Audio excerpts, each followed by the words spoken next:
This is an iHeart podcast. Guaranteed human.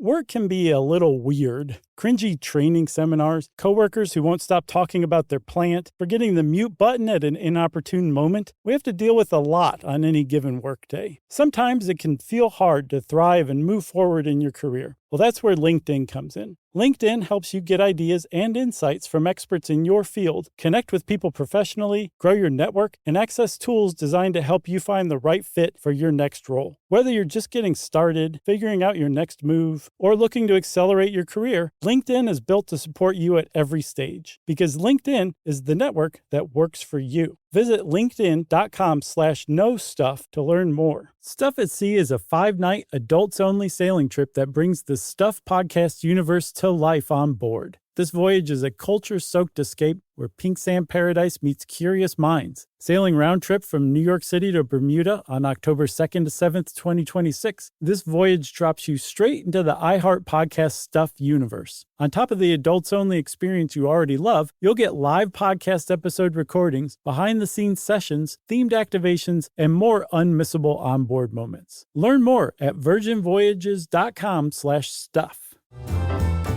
Welcome to Stuff You Should Know, a production of iHeartRadio.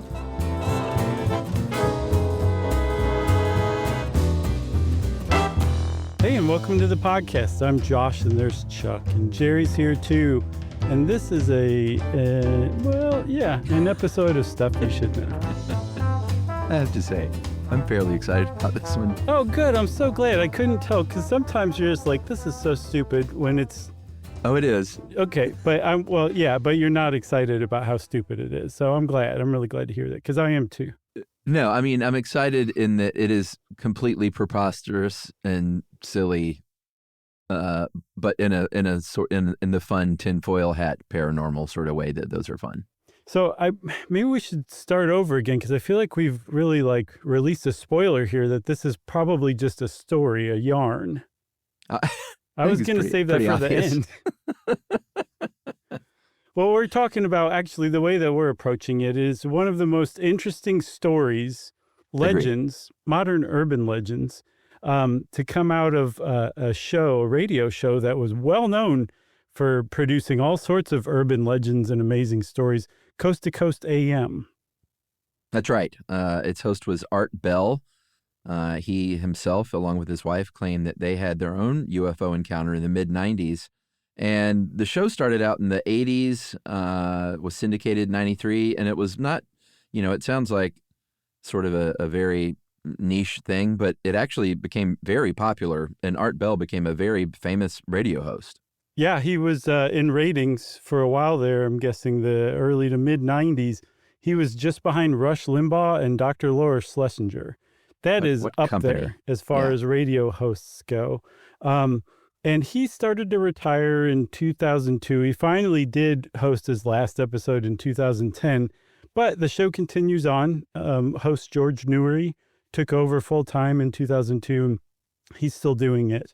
And the whole premise of the show was that you would fax Art Bell, or now George Newry. I don't know if he still has a fax, but definitely Art Bell. You would send him a fax and basically say, hey, I've got this crazy story. Yeah. And if it was, interesting to him, or he thought he wanted to know more about it, or his audience would, he would give you a call and you guys would have a conversation. He would interview you on the phone live on air. And then eventually people could call in and ask you questions. That was pretty much the format of the show. Yeah. And in this case of Mel Waters and his hole, and don't worry, it's not going to be anything like that. No, Jerry was like, oh, this could go so many different ways. You guys.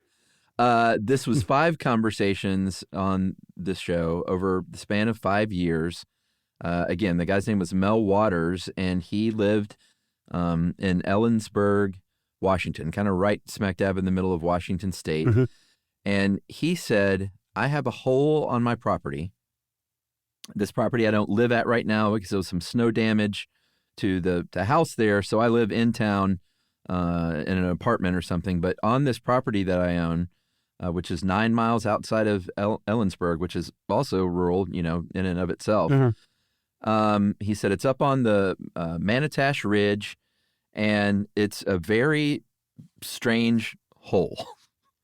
Yeah, it's not your average hole for sure. And we're talking hole in the ground. Yes, thank you for saying that, because there's some people out there who are so twisted they still didn't understand what kind of hole we're talking about. We're talking about a hole in the ground. It looks like a well.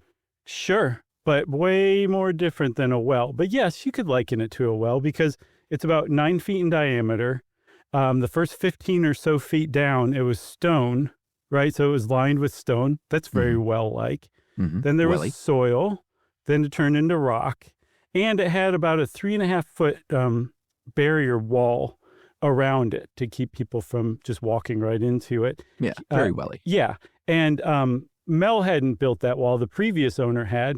But one of the things that makes this story so interesting and caught the attention and imagination of so many people, it's super out there. But if you listen to Mel, he comes off as essentially as perplexed as you do. You know, he's like, this hole's been here since the dawn of time, apparently. And he's, just kind of learned about it since he bought the property. And he has lots of questions about it. He's just reporting the stuff that he's learned.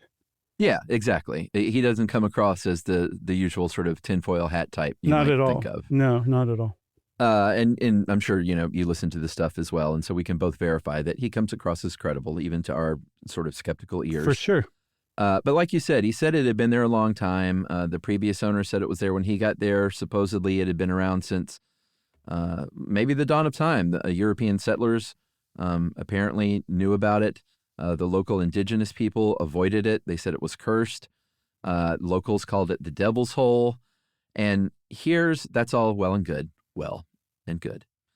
But here's where it gets interesting in that the properties of the hole and the things that surround the hole are really interesting, according to this story. First of which is, he's like, hey, people have been dumping stuff in this hole for as long as I know. There's probably like 20 people that come around. They dump in dead livestock. They dump in appliances that don't work. There's a weekly truckload of old tires that get dumped in there. And this thing has never, ever filled up. And when you drop stuff in it, you can't hear anything. Yeah. Okay, it's pretty strange. I mean, but you could also chalk it up to just an exceptionally deep hole in the ground. Agreed. The thing is there's even stranger properties to this hole. One of them is actually kind of hard to wrap your head around.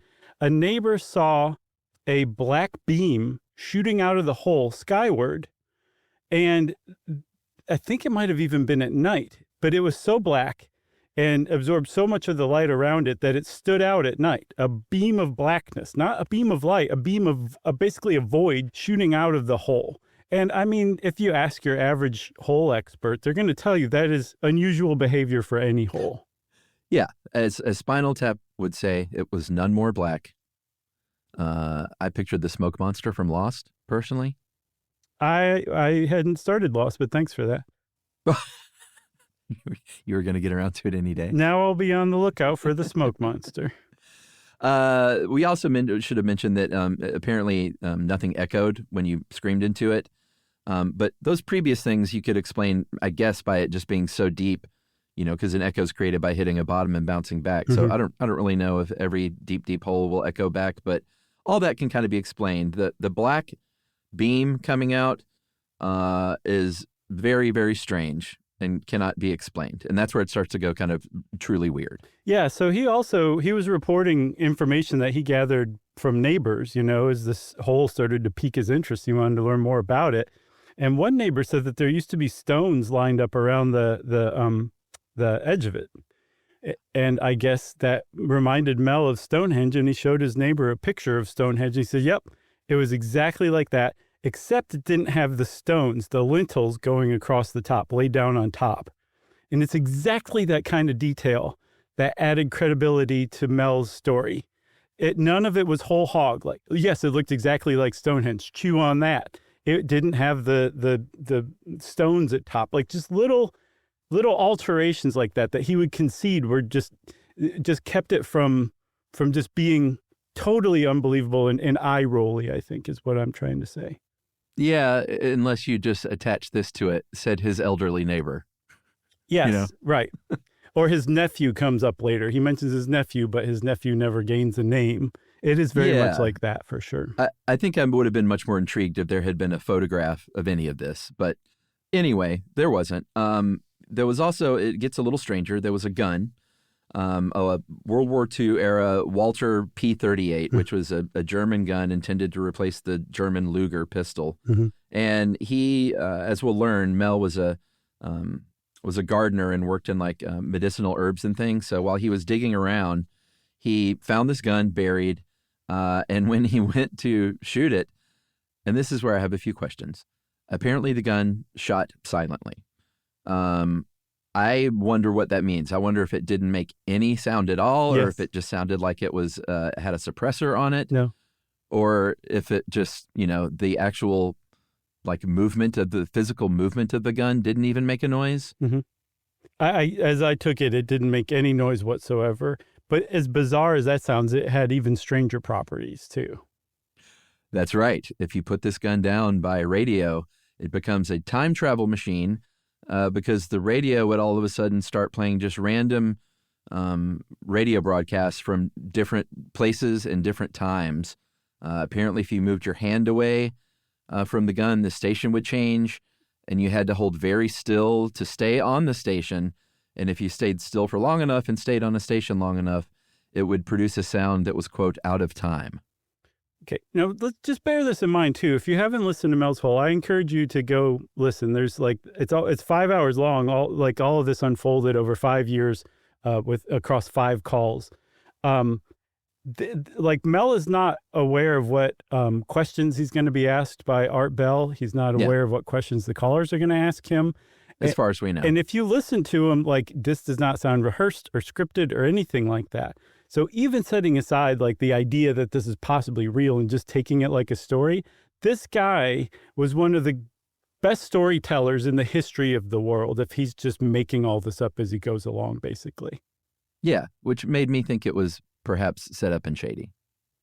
Art Bell wouldn't have been involved in that, no. How do you know? You know Art Bell? He was a credible host. Okay. For sure. Okay. I think that's why people loved him so much. He wasn't going to get caught up in something like that. People might call up and pull his leg. He even asked Mel once, are you pulling my leg? I really don't think he was the kind of person who would set something like that up. He didn't need to. People would call in and he could just be the credible guy asking questions, and he didn't need to set it up. People would just do it anyway. No, I know. I'm just saying if it was unearthed, the greatest hoax Art Bell ever pulled, this funny trick, mm-hmm. You would say well, that's not possible because Art Bell would never do something like that. No, I mean, if there were irrefutable evidence that he had done it or he admitted to doing it, of course. I mean, I'm not insane. Okay. That's what I'm saying is that you just never know. You never know whether I'm insane or not? I always know that you're not. Oh, thanks, man. I'm just casting a skeptic's eye on this. I understand. Yeah. I don't mean to berate you for that. I was just arguing in favor of Art Bell. No, Art Bell would never do this. I had no idea I felt this passionately about Art Bell and his integrity. I didn't know that either. All right. So moving on, the whole apparently, and these were stories that even Mel said could be apocryphal, but he said a neighbor said that they threw their dead dog into the hole, and that same dog with the same collar and tags was alive in the woods later on. So it brought this dog back to life. Yes, very Pet Cemetery-ish. Yeah, but other dogs wouldn't go near the hole. Yeah, they were scared of it. He said his own dogs wouldn't go anywhere near the damn thing, was his quote. Yeah. And Art Bell jumped on this. He's like, well, wait a minute. If this thing is able to resurrect things, have you ever considered, being thrown in there? Or I think he said, if you're ever diagnosed with a terminal disease, would you jump in yourself? Yeah. And already 10 steps ahead of him, Mel said, it's actually in my will that I be thrown into the hole after I die. Of course. I mean, why not? Give it a shot, Yeah. So, Chuck, I say we take a break here and we'll come back and talk about some of the tests that Mel applied to the hole to try to get to the bottom of it. Ah, nice pun. Thank you. We'll be right back.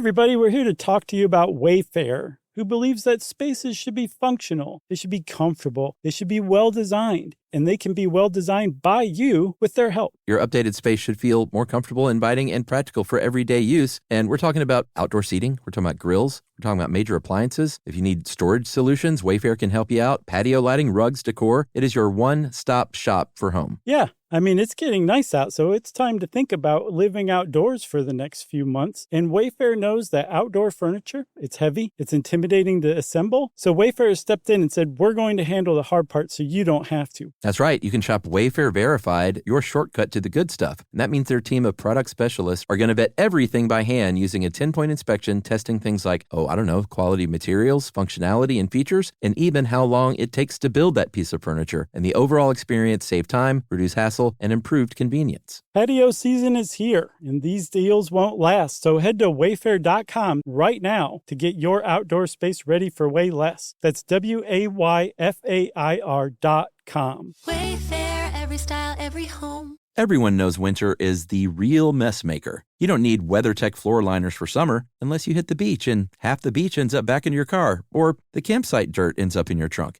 Then you'd want a cargo liner, or a road trip goes sideways, lemonade spills, ketchup goes rogue, ice cream drips. Yeah, you'd be pretty happy about those WeatherTech seat protectors. So just to be clear, as the mud you're inevitably going to step in this summer, you don't need WeatherTech unless you plan on doing summer. Visit WeatherTech.com today. All cat parents understand the feeling of being ignored by your cat and often asking yourself, does my cat even love me? And there is only one solution to solve that, Sheba. Feed your cat Sheba and go from feeling ignored to truly adored in 12 days guaranteed or your money back. Sheba has a menu of products, appetizers, entrees, treats, and even a kittens menu. So Sheba has a product for even the pickiest eater, like the Sheba Puree, which is made with bone broth. It's a protein-rich, lickable treat with chef-inspired flavors. It has a smooth and creamy texture that cats love. Plus, it supports a strong bond between pet parents and their cats with a hand-fed cat treat. It also contains no corn, wheat, soy, or artificial flavors. So instead of feeling ignored, you're suddenly the center of their world. It's basically a fast pass to favorite human status. Next time you're wondering if your cat loves you, grab Sheba Puree or explore their entire range of textures and flavors at your local retailer. To learn more, check out Sheba.com. Stuxnet. Who? Stuxnet. Say it one more time. Stuxnet. I don't know what that You is. know it's Stuxnet. Is that in this? Stuxnet. Stuxnet. It's a great name. You gotta quit saying Stuxnet. That's the name of it. I know. It's a great name. All right. Stuxnet with an X. Did you mean that pun? Yeah, I did. Okay. And I feel ashamed. You shouldn't. That's quality pun, and neither one of us are super into puns, but that was a really good one. Okay. Very clever. Well, I actually did the whole arching point too as I said it, which Right. really punctuates a pun. It sure does. It punctuates it. That was good too. Thanks. So I think I said before the break that Mel started figuring out ways to investigate this. First of all, he wanted to know how deep it was. Yeah. And it turns out that Mel was what he calls pretty close to a professional shark fisherman, or at least he used to be. Yeah. So that means that he had on the property a lot of really heavy, sturdy shark fishing reels. Anyone who's seen Jaws knows that those are sturdy reels. Yeah. He also had a ton of line, like a lot of line. And so he tied a 1 pound triangular or pyramidal weight to the end of a line. And he started slowly paying it out. And we should back up a little bit because he used the line differently the first time. He tied a roll of lifesavers to the end of it once and then paid it out 1,500 yards. And when he brought it back up, the lifesavers were intact, indicating to him that even 1,500 yards down, he hadn't hit the water table. Yeah. I would have used a sponge, but that's just me. Oh, that's a good one. That's a great one. Thanks. So back to the line. He's after the lifesavers thing, he started just paying out line using his shark reel, right?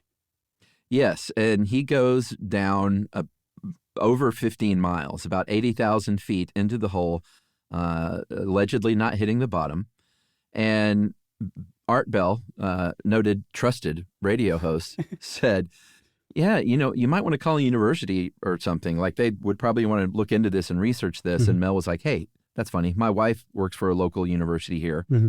I don't think he said the school, but didn't people surmise online it was probably, what would it have been? Central Washington? Is that a university? Yeah, Central Washington. Yeah. And so anyway, he said, I've been talking to my wife and she's been talking to the university and apparently they're pretty interested. And then callers started calling in saying things like, hey, you should use a sponge. Well, they didn't say that, but they should have. But they said, hey, we have ideas on how to find out how deep this is. And also, if this is as deep as you say, it's like twice as deep as the Marianas Trench. And even though this wasn't in the show, it's also twice as deep as the deepest hole, which is Russia's Kola super deep borehole, which is just a little over 40,000 feet. So this is double that. Yeah, it was cute. So we're talking, I don't know if we even said this or not. This whole thing started in 1997. So when that caller calls up with the information about the Marianas Trench, he says that he went and consulted his encyclopedia. Very cute. Yeah, it is super cute. So yes, this would very, like, far and away be the world's deepest hole. And it's an impossible hole in that sense. We'll get a little more into that. But that essentially was the first call. And we've peppered in some stuff from other calls, but that's the basics of the hole and what Mel said he had done so far. Some of the listeners that called in were like, you should put temperature sensors and lower those down and maybe a video camera. And surely radar can come into this somehow. And radar was like, leave me out of this. And essentially, like I was saying, that's the first call. So the first call happens.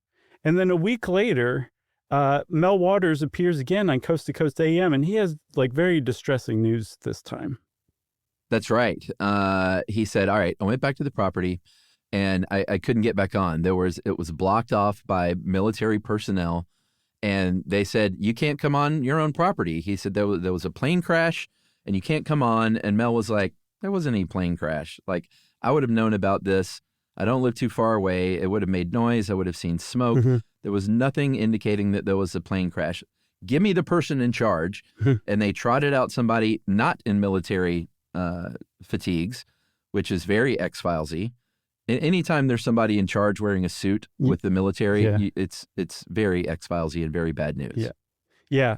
Mel turned into a bit of a Karen there. Yeah.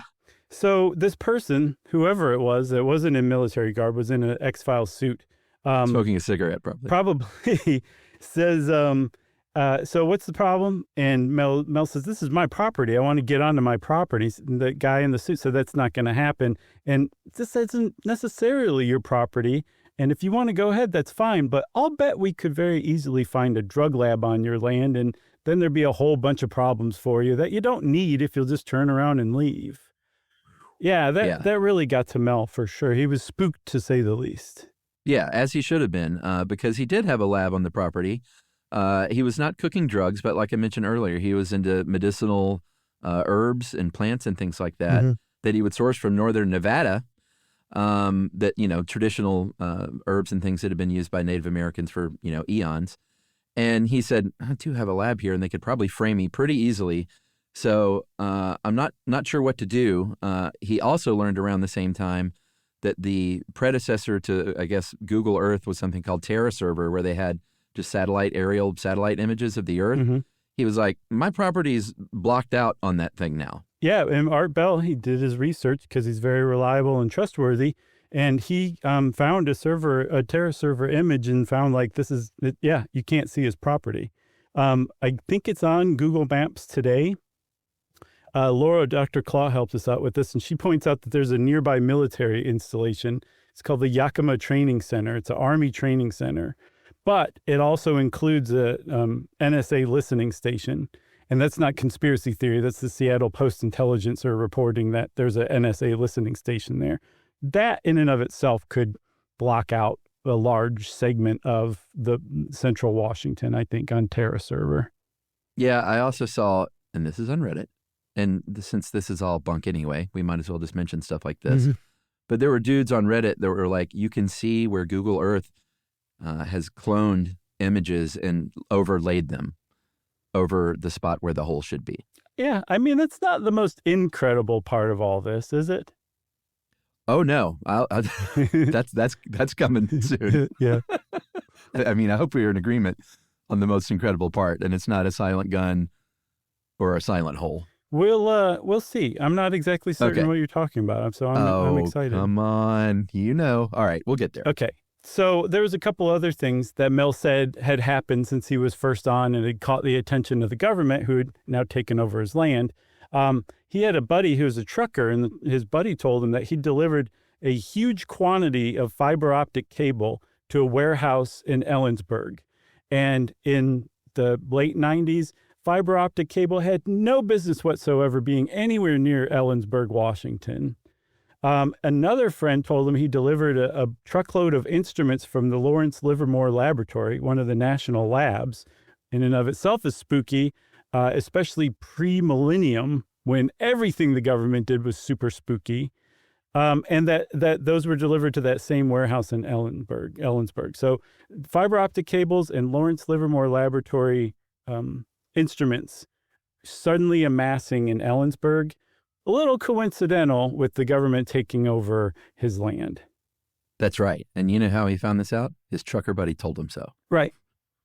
A couple of other details there. Apparently, the workers at the warehouse were, all of them were Israeli, according to this trucker, unnamed trucker. And if you're just wondering, Lawrence Livermore Laboratory is generally responsible for the safety and security of America's nuclear arsenal. Okay.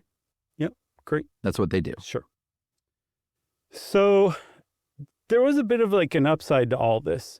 And like, Mel was really distressed that he wasn't allowed on his land and that he had been threatened and intimidated. But he also was like, this is my private property. My rights are being trampled on.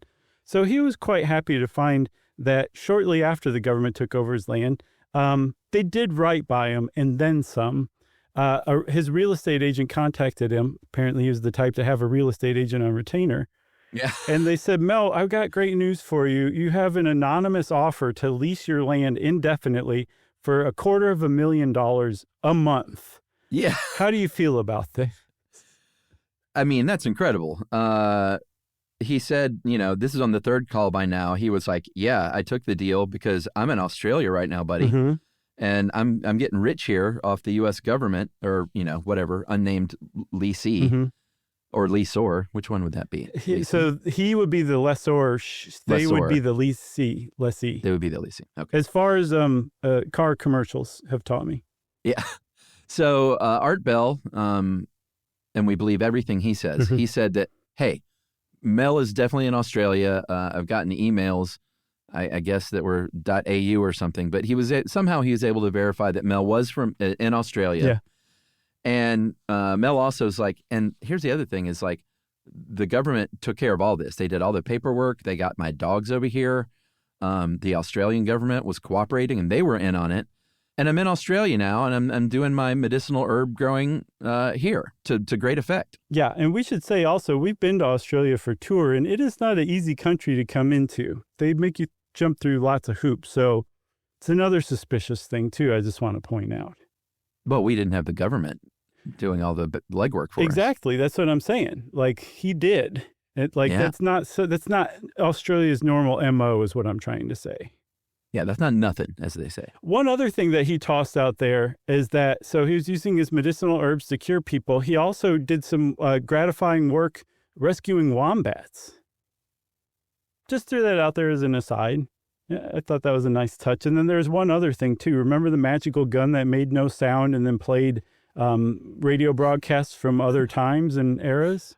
I do. He took that to Australia with him, probably also another hard thing to do for the average person. And he used it as a security deposit for his place that he rented. He gave it to his landlord as a security deposit. I don't know why he would have needed to do that if he was getting a quarter. I don't either. Maybe he hadn't gotten the first lease payment yet.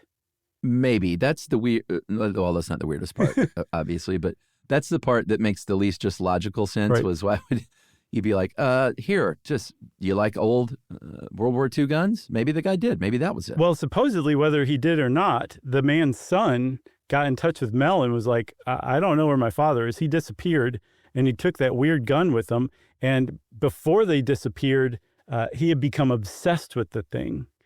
Yeah, so, and they never heard from him again, no, supposedly. As far as I know. And also the man's son was never named, nor was the man, the landlord. Yeah, the keeping lessor. With the story. Right. All right, so Mel goes back to the States to visit some family. He did not show for a appearance on Coast to Coast in late 1999. And he was like, yeah, you know why, buddy? Art, he said, because I was questioned after an altercation on a bus, and I was transported back to Olympia, Washington, or I was told I was going to be transported back to Olympia, Washington, but instead I woke up almost 2 weeks later. 12 days later, I just awoke with no memory of anything that happened in a rough part of San Francisco. And now today you just call that San Francisco. No wallet, no ID. I had adhesive on my arm, like residue from like where I clearly probably had an IV. And brother, my back teeth are gone.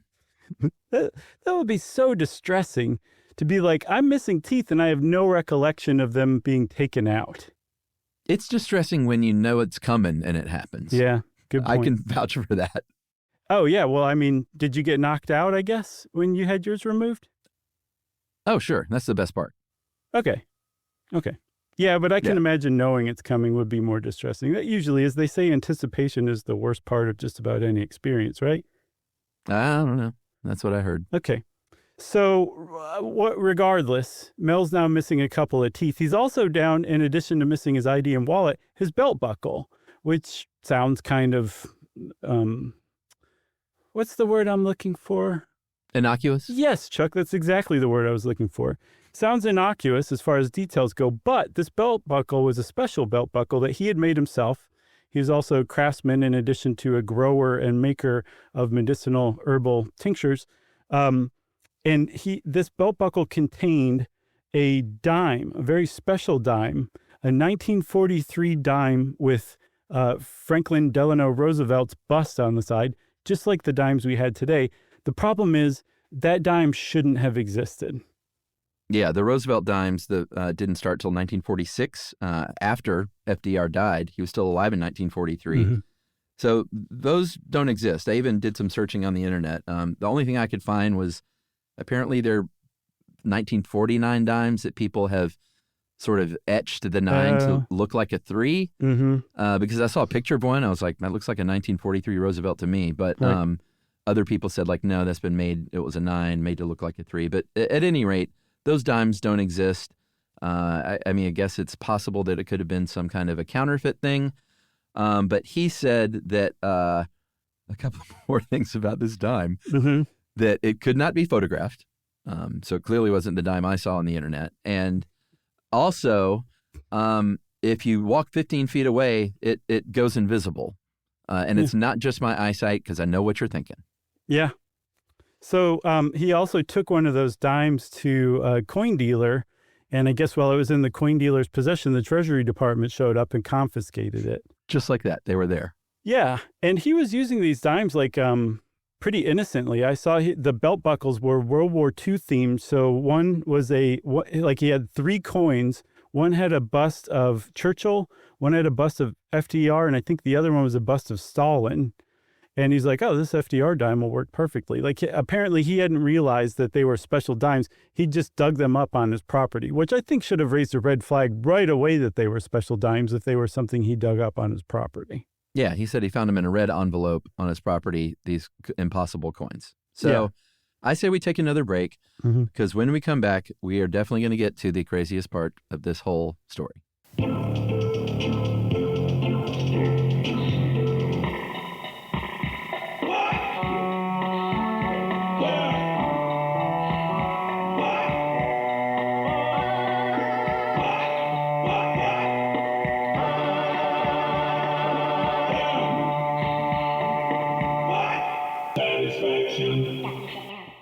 Everyone knows winter is the real mess maker. You don't need WeatherTech floor liners for summer unless you hit the beach and half the beach ends up back in your car, or the campsite dirt ends up in your trunk. Then you'd want a cargo liner, or a road trip goes sideways, lemonade spills, ketchup goes rogue, ice cream drips. Yeah, you'd be pretty happy about those WeatherTech seat protectors. So just to be clear, as the mud you're inevitably going to step in this summer, you don't need WeatherTech unless you plan on doing summer. Visit WeatherTech.com today. All cat parents understand the feeling of being ignored by your cat and often asking yourself, does my cat even love me? And there is only one solution to solve that, Sheba. Feed your cat Sheba and go from feeling ignored to truly adored in 12 days guaranteed or your money back. Sheba has a menu of products, appetizers, entrees, treats, and even a kitten's menu. So Sheba has a product for even the pickiest eater, like the Sheba Puree, which is made with bone broth. It's a protein-rich, lickable treat with chef-inspired flavors. It has a smooth and creamy texture that cats love.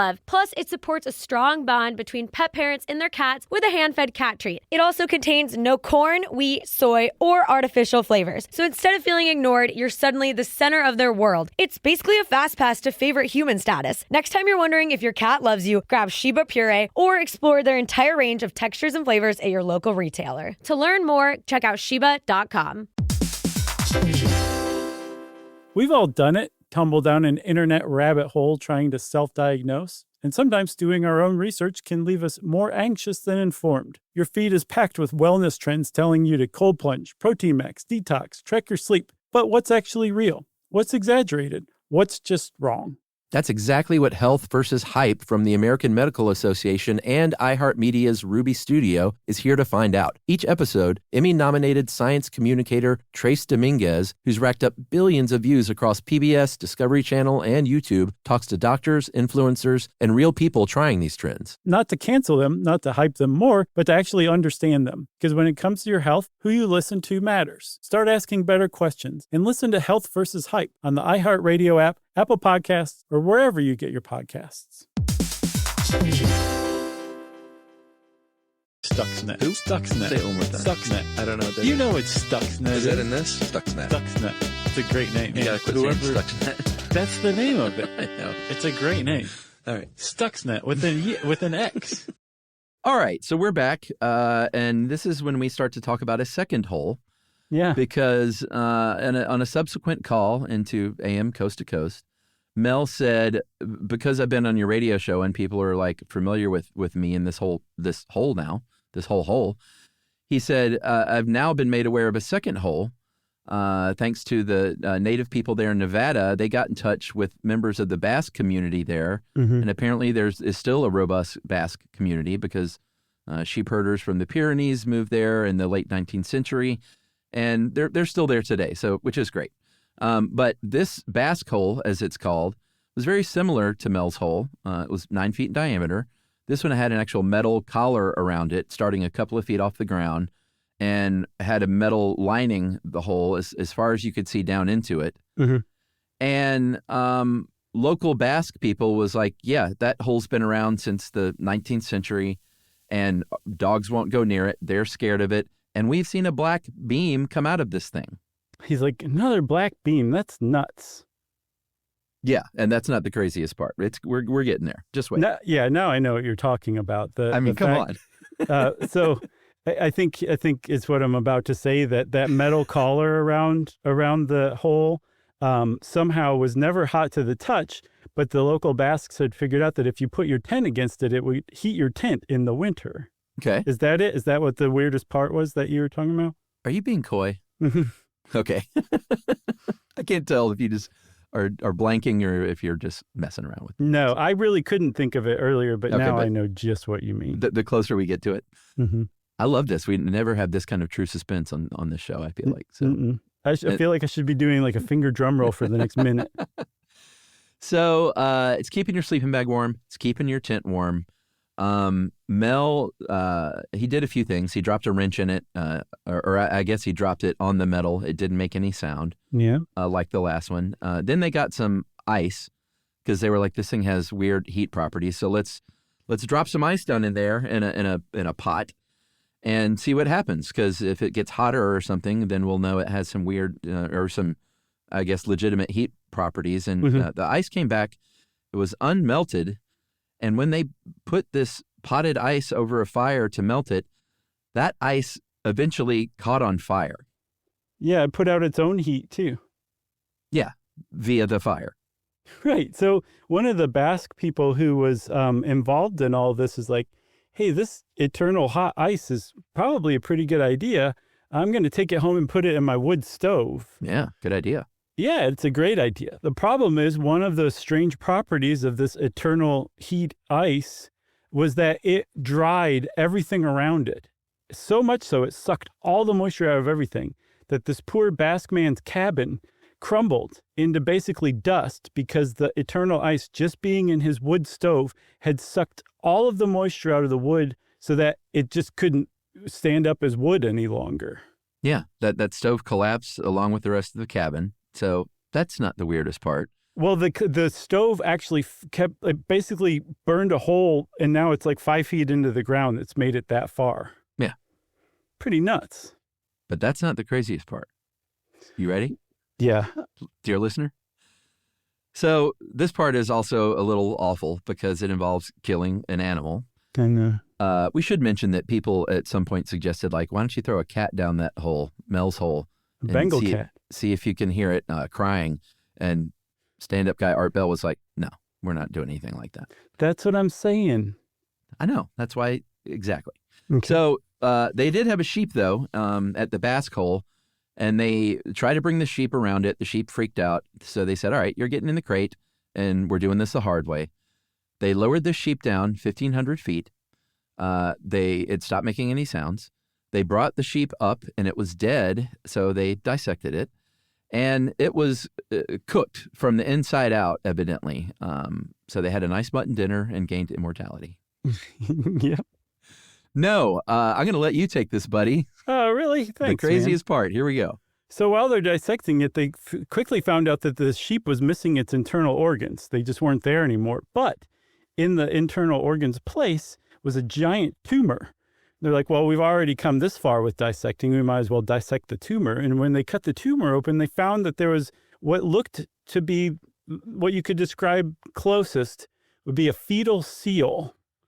But the fetal seal had human eyes. And even crazier than that, the fetal seal opened its eyes and started looking around at all of the Basque people in Mel who were there standing over it, agog in amazement. Yeah, so this thing was 18 inches long. It was connected by an umbilical cord. And we should also say that stuff you find on the internet now, some of that stuff maybe has been added since 1997 because there's a lot of, bunk out there. But I saw it was connected by an umbilical cord, detached itself. And like you said, was just kind of walking around hanging out with people. Apparently, they thought this thing was like, I want to go back into the hole. So they put it on the metal collar. Mm-hmm. It looked at them, gave them a nod, and took the dive. Yeah. The fetal seal with human-like eyes. Yeah. And so later on, Mel's here witnessing all of this stuff. And he's in contact, obviously, with his Basque friends from that point on. And he said that later on, they told him, the fetal seal had come back up several times. And they'd learned that if a boombox was near, they could communicate with the fetal seal. Yeah. But when somebody grabbed an old 2 Live Crew cassette and tried to record over it, Did they tape over the hole? Nothing was recorded. Okay. They better had some masking tape over those square holes, Yeah, I forgot about that part. Yeah, absolutely. But what about Mel's cancer? It went away, buddy. Thanks to the Basque hole, I guess. He had apparently pretty aggressive terminal esophageal cancer, and it was just gone. And so they started calling this thing the tumor seal because of that. Yeah, which is a horrible name for any organism, but yeah. There you go. So that's if you come across something called the tumor seal on the internet, that's what they're talking about. This strange seal-like creature with human eyes that healed Mel's esophageal cancer. That's right. So since the beginning of the internet, and this was, seemingly coincidentally kind of around the birth of the internet, the story grew and grew and grew, of course. Just like a little fetal seal will one day become a sea lion. Oh, is that right? Seals and sea lions aren't different? Seals are small but sea this lions? is a magical story, so that's gotcha. That's what happens in this case. Okay. Especially if it has human-like eyes. So Mel Waters apparently doesn't exist. They have looked. There apparently are no records of a Mel Waters in the county of which he supposedly resided. Mm-hmm. There was no wife that worked at Central Washington University. Go Wildcats, by the way. Go Wildcats. It was obviously somebody from around there because they had a lot of knowledge of the area. So whoever was pulling off this hoax was clearly a local. But there was no Mel Waters as far as anyone can tell. No, but one of the interesting things is that in the real world, in the Ellensburg area, apparently there is a local rumor superstition about a bottomless hole somewhere in the area. Yeah, I mean, I'm sure was the leaping point for this story. Had to be. Yeah. But Mel really took it and ran with it. And so, I mean, this caught Coast to Coast AM listeners' attention, and enough that they went out and actually looked for the hole. There was an expedition that was mounted in 2002. 30 people makes it an official expedition. Yeah. It was led, or it included, a guy named Gerald Osborne. Yeah. Gerald Osborne went by Red Elk. Uh-huh. He very wisely didn't claim ancestry or heritage to any particular indigenous tribe in the area. Instead, he said he was an intertribal shaman, which means he was white. Yeah. And he's not to be confused. He's not to be confused with Gerald Red Elk, who's a legitimate Navajo who was a Navajo code talker in World War II from Montana. Yeah, thanks for stealing that name. Exactly. So he the reason he was on this expedition is he said, I've been to this hole numerous times. My father took me there for the first time all the way back in 1961. I'm a huge asset to your group. As a matter of fact, why don't you guys just carry me around? I'm that much of an asset to this expedition. Did he really say that? No, but I could kind of see it. Nothing in this story would surprise me, so you can literally dupe me with anything at this point. Right. And by the way, R.I.P. Gerald Osborne, a.k.a. Red Elk. He did pass in, I think, 2017 maybe. Yeah, okay. R.I.P. He claimed that a huge spacecraft would appear and hover over that hole, and that the government had a very small underground base there, obviously underground.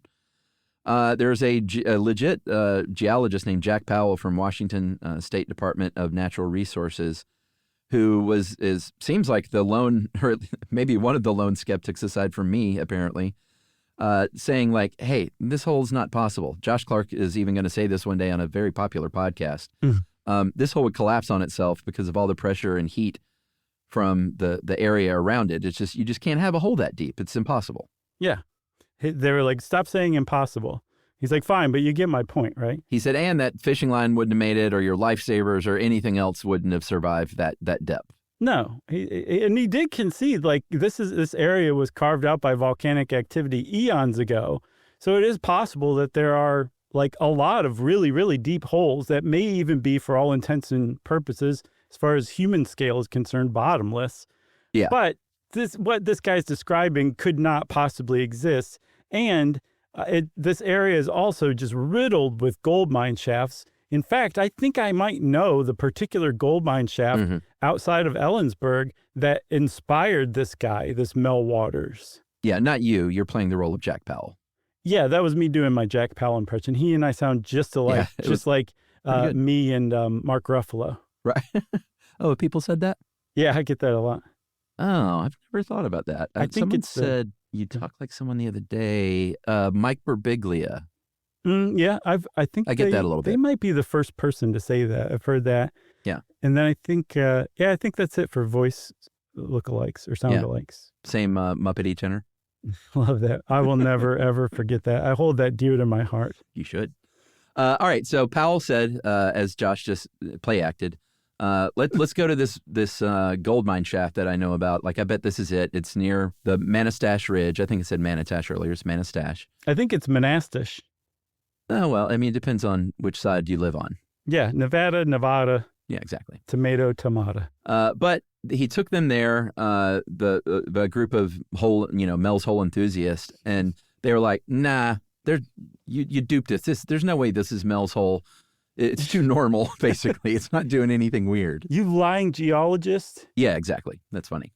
So these people, they were undeterred. They were like, we are so, we're going to balk so hard at your suggestion that this pithing thing is Mel's Hole that just to spite you, we're going to go on and form the Seattle Paranormal Society. So there. Yeah, like we're all here together. Right. We should call ourselves something. Yeah.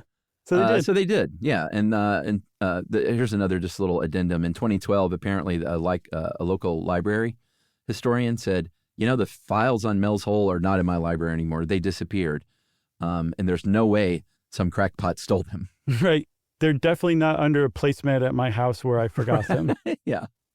So there are people out in the real world who are trying to track down Mel's hole for one reason or another. And Mel. And Mel, yes, exactly. And one of the places that became like a clearinghouse online for continued information about Mel's hole was the Northwest Museum of Legends and Lore. They actually claim to still be getting email updates from Mel and Mel's nephew. So you know that they were like, that was an arcane reference right there, Mel's nephew. I think it legitimized everything. And they actually may have been receiving information from somebody claiming to be Mel's nephew. Eventually, though, even the Northwest Museum of Legends and Lore, were like nuts to this. And based on the date of their last post, they seem to have given up the ghost in 2003. Yeah, it may have had something to do with, they said, hey, Mel's nephew, he's coming to our hang. He's coming to the Northwest UFO conference on Memorial Day. And then they said, oh, well, it turns out he didn't make it. He got in a car wreck. But he'll keep us posted about whether he's going to make it to the conference after all. Exactly. So you said that there's so much crud on the internet now about this that it's just kind of, to me, it took like a really interesting, cool, self-contained thing that didn't need to be expounded upon. And just 2020's internetized it, which means it just got dumb. And so there's tons of like, I read one article where somebody was like, this may be a Lazarus pit. And I looked up Lazarus Pit, and it only exists in the DC comic universe. Yeah. So that probably is not a very credible website. Yeah. And then also there's this YouTube video from just this past March. But this is what's amazing about the internet. Somebody made a YouTube video that claimed that Elon Musk, because he's like the head of technology in the world apparently, sent a special drone, a special high-tech drone made for tough places, they said, down into Mel's hole. And we'll get to what he came up with in a second. But if you go and search that, there are offshoot videos about that are treating it like news. So there's tons of YouTube videos talking about this drone footage that Elon Musk found. And essentially he found what was at the bottom of it, and he did not like what he found, according to this YouTube video. Yeah, legend has it was a cave painting of a Cybertruck. Right. I think he would have been gratified with that, or he would have been like, wow, those things really are ugly. Yeah. So no, they quoted him in this video. There's something down there, something we don't get. We aren't ready for what's at the bottom. And that tracks. So, I mean, it still just keeps going on and on. Some people of a 2017 video went to a location that someone on Reddit said was Mel's hole. They're like, it's not Mel's hole. So there are people still looking for Mel's hole out there. But to me, you don't really need to go much beyond the actual original story. It's perfect as is. Yeah, it's fun radio theater. Yep. And that's our assessment, that it is theater, Chuck. I think that's where we both land, right? I mean, that's where I am. I hope you're there. If not, we got to end the show. I'm solidly right there with you. Okay, good. Well, since we're standing right next to another, shoulder to shoulder, cheek to jowl, and all that stuff, I think that means it's time for listener mail. I thought so relieved. I thought you were about to say we have to jump into that hole together. No, never. We like our lives. That's true, but maybe it would be like Joe versus Volcano, and it would just spit us right back out, like Tom and Meg. That was such a good movie. Loved it.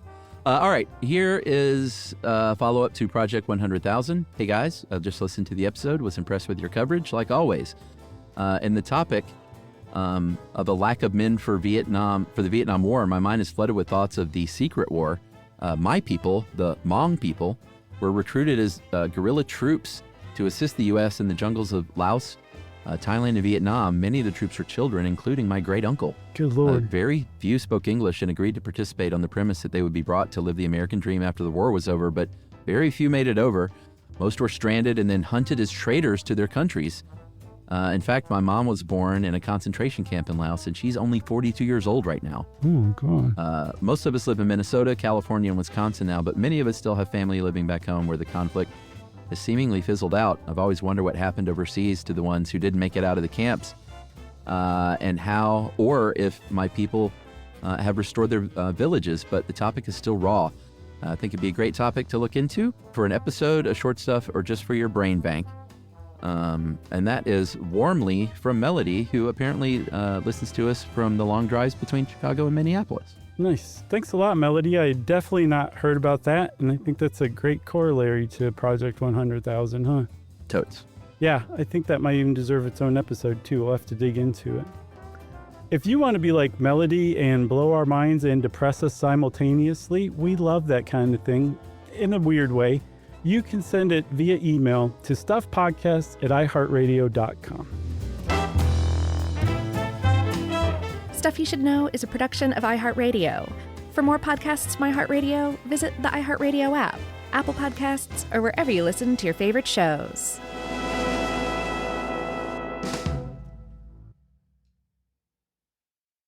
You know, you could be adored by everyone and still completely ignored by your cat. Trust me, I know. But if you feed your cat Sheba, you can go from being ignored to truly adored in 12 days guaranteed or your money back. Sheba has a full menu of products, appetizers, entrees, treats, even a kitten's menu. It's so cute, so Sheba has a product for even the pickiest eater. Like Sheba Puree, it's made with bone broth, their chef-inspired flavors. It's got a smooth and creamy texture that cats love and contains no corn, wheat, soy, or artificial flavors. It's food that your cat's gonna love. To learn more, check out Sheba.com. That's SHEBA.com. Stuff at Sea is a 5-night, adults-only sailing trip that brings the Stuff Podcast universe to life on board. This voyage is a culture-soaked escape where pink sand paradise meets curious minds. Sailing round trip from New York City to Bermuda on October 2nd to 7th, 2026, this voyage drops you straight into the iHeart Podcast Stuff universe. On top of the adults-only experience you already love, you'll get live podcast episode recordings, behind-the-scenes sessions, themed activations, and more unmissable onboard moments. Learn more at virginvoyages.com/stuff. If audiobooks are your thing and you've been meaning to listen to more of them, you should check out a podcast called Earsay, the Audible and iHeart Audio Club, hosted by Cal Penn. Each episode spotlights standout audiobooks on Audible across all kinds of genres: sci-fi, comedy, romance, thrillers, and more, with Cal talking to guests who help break down what makes each story worth listening to. It's a fun, easy way to discover your next great audiobook. Check out Earsay on the iHeartRadio app, Apple Podcasts, or wherever you get your podcasts. This is an iHeart podcast. Guaranteed Human.